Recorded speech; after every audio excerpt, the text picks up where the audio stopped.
Hi, my name is RachelSample, and I am focused my research for History 530 on the Mormons' presence in Hawaii. And the reason that I had this particular interest was because we live in Hawaii. We've lived here a total of 6 years. We're stationed in Pearl Harbor. My husband's in the military, in the Navy. And I have a lot of Mormon friends, and I've always had a lot of questions on what they believe and how it differs from the Protestant beliefs. And anyway, so that's why one aspect I chose to focus on in this class. Now, my research was why they have a Mormon temple here, why they have Brigham Young University and the Polynesian Cultural Center, which is like the largest entertainment / living history museum on the islands. They have a lot of tourism that come there. And so with all those things, I asked, well, how were they able to get so successful in Hawaii? Now, the answer that I found through my research was that, in the late 1800s, the Mormons were able to purchase large tracts of land in Laie. So they purchased 6,000 acres, and they had some success. Well, I'll get into that in a minute. And then the other part was that there are similar cultures between the Mormons and the Hawaiians. They were able to be relatable, and it was easier crossover for Hawaiians to come to Mormonism because they had very similar things that were valued, such as family and genealogy and so forth. Now, before I get into too much of it, I want to tell you a brief history, what made the Hawaiians so receptive to Mormonism, not only Mormonism, but also to Protestantism and Catholicism. And that is during King Kamehameha's rule, and before that, Hawaii was under a kapu system. And in kapu, a dictator their lives and their religious practices.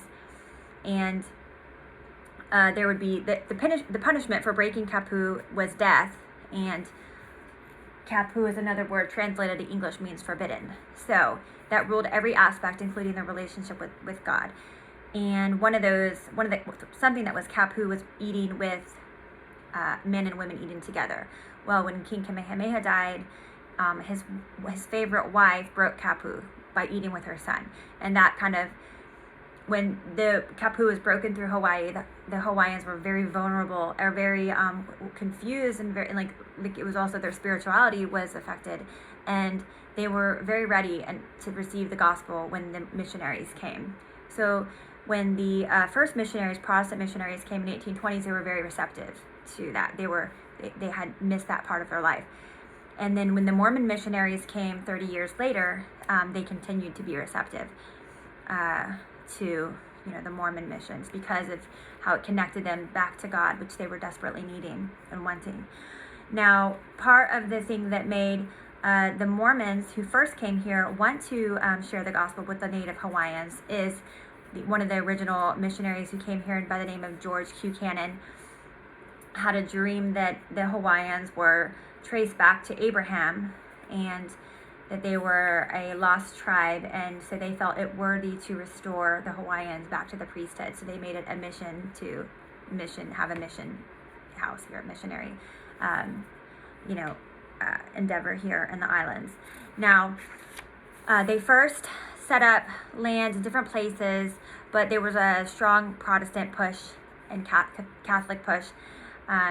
So they went to Lanai, they set up there, and then when they finally bought Laie, which was 6,000 acres, then they were able to bring in more and more missionaries, or more and more Hawaiians, and they taught them how to work, and it was very attractive because the missionaries had things that the Hawaiians wanted, like personal wealth, and also an attractive relationship with God.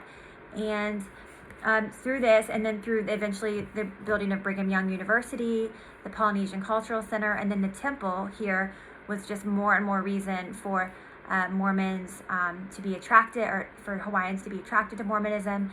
It gave them opportunity for an education and wealth. Thank you.